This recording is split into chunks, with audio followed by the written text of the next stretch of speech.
How are you?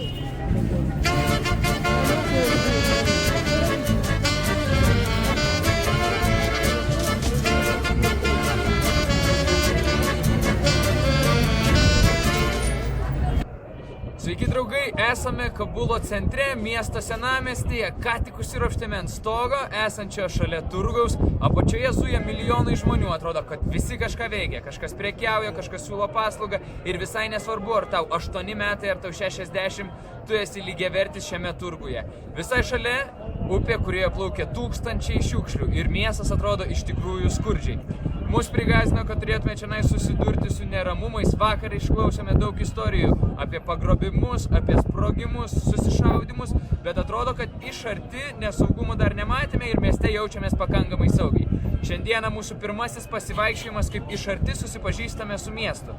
Ir paskutinysis, nes rytoj išskrendame į Delį. Ir tikimės, kad Delį pasieksime saugiai. Iki pasimatymo.